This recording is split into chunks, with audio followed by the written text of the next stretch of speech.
سریال وایکینگ‌ها یکی از جذاب‌ترین و خشن‌ترین سریال‌هایی هستش که تو این 10 سال اخیر پخش شده. وایکینگ‌ها یک مجموعه تلویزیونی کانادایی ایرلندی به سبک درام تاریخی اکشن هستش که توسط مایکل هرست نوشته و کارگردانی شده. این مجموعه اولین بار در تاریخ 3 مارس 2013 در آمریکا و کانادا پخش شد و تا سال 2020 در 6 فصل ادامه داشت و این سریال تو این چند سال طرفدارای زیادی رو به خودش جذب کرد. و چون که خودم هم طرفدار این سریالم گفتم بد نیست که یه ویدیو از این مجموعه درست کنم. پس توی این ویدیو قراره که من 5 راز و دانستنی رو در رابطه با سریال وایکینگ‌ها بهتون بگم. پس اگه تو هم طرفدار سریال وایکینگ‌ها هستی حتما این ویدیو رو لایک کن و اگه دوست داری از این جور سبک از ویدیوها بیشتر ببینی حتما کانال ما رو از پایین صفحه سابسکرایب کن.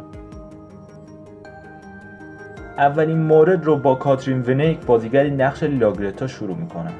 داخل خیلی از سکانس‌های سریال دیدیم که خانم لاگرتا چه هنرنمایی میکنه و چه جنگجوی خوبیه. اما جالبه که بدونید کاترین ونیک با هنرهای رزمی آشناست و کمربند مشکی درجه 3 تکواندو و کمربند مشکی درجه 2 کاراته رو داره و کلا واسه خودش یه پا استاد تو این دوتا رشته.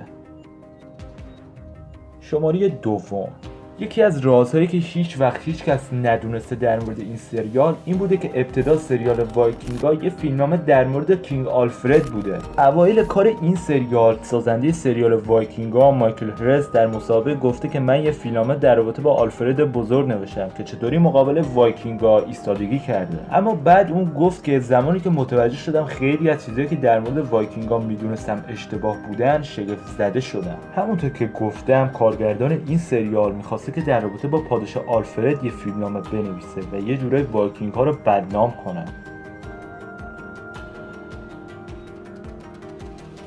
شماره سوم، در قسمت‌های پایانی فصل 4 وایکینگ‌ها بالاخره شخصیت جذاب این سریال تراویس فمر که همون راگنار هستش در یک گودال پر از مار کشته میشه. به گفته خود تراویس فمر این سکانسیات خاطر خوبی رو براش نساخته. جالبه که بدونید اون گفته که با مارهایی که تو این گودال بودم اون مارها چند بار منو نیش زدن ولی چون که سمی نبودن هیچ اتفاقی برای من نیفتاده و سریع تیم پزشکی به دادم رسیده.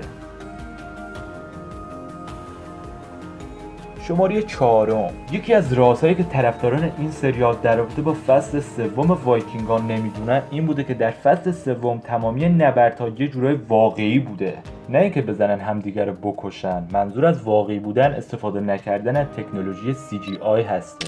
تکنولوژی CGI یکی از چیزایی هستش که امروزه خیلی به سینمای جهان کمک کرده و شما با این تکنولوژی تمامی صحنه‌های سخت رو میتونید به راحتی و بدون ریسک کردن بگیرید. اما در فصل 3 وایکینگ‌ها از این تکنولوژی استفاده نشده و یه جورایی بر این گروه ریسک بزرگی بود که برای کسی اتفاقی نیفته.